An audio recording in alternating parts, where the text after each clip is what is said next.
Welcome back to the Black and Gold Report. We're now joined by cross-country head coach, Dr. Peter Ormsby. Welcome to the show. Thank you for having me. Well, it's been a few weeks since we've last had you on the show, so let's get the viewers up to speed on the cross-country season, starting with your men's team.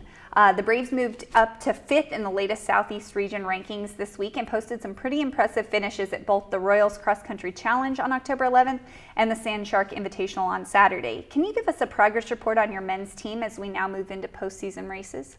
It's been going the way I would have liked it to, and the guys are steadily buying into what we're doing. So Saturday was a huge confidence boost.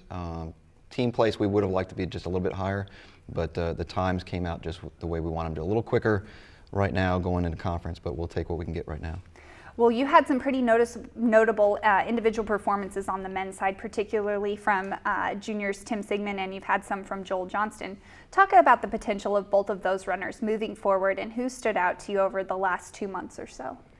Tim did not race at all last year due to an injury, so what he's doing now is truly remarkable. Especially, I think he dropped 50 seconds from the Royals to Sand Shark on Saturday. So.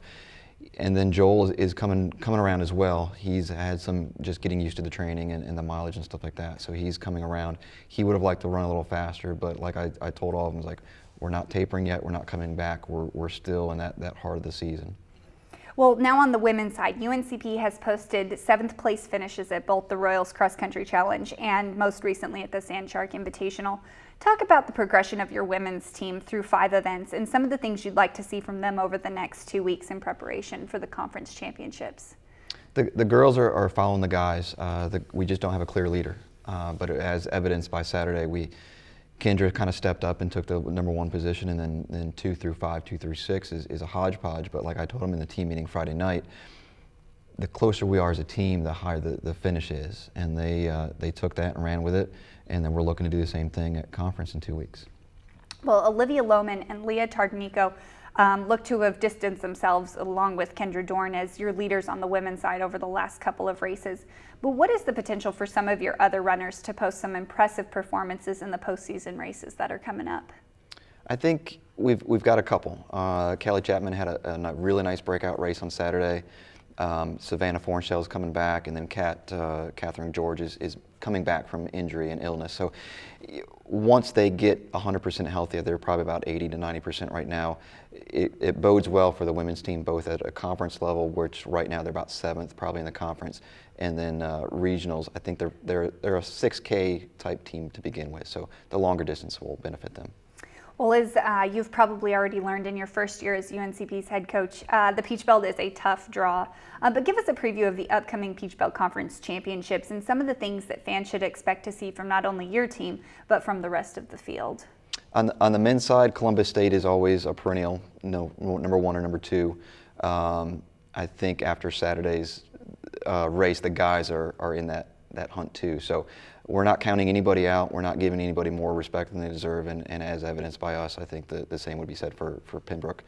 On the girls' side, you've always got Flagler and Montevallo that are top in there, but I think we're going to try to squeeze in and get that top 5 and stay where the girls were last year. Well, your kids don't get to experience the typical senior day environment most of our other teams have. So I wanted to give you a chance to talk about some of the seniors on your team. Kendra Dorn on the women's side, and Jamar Davis, Andrew Wynn, and Nick Tamburo on the men's side. Although you have only gotten a chance to work with them for a few months, what have they meant to the cross-country program at UNCP? It's been a nice transitional group of kids for me, just coming in and telling me what the lay of the land and getting things done. Andrew was one of the first people to meet me on campus when I got here in August. Nick, although he's not running cross country, is going to have a great indoor and outdoor track season. Kendra's just Kendra. She's in that senior phase of school, so she practices when she can, so she's not always with the team, but I can always count her to do the right thing.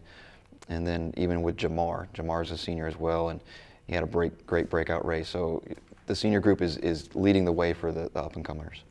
Well, like other coaches in the department, every day is a recruiting season for you. What are some of the things that potential UNCP cross-country runners should be doing at this point in the school year to get noticed by you?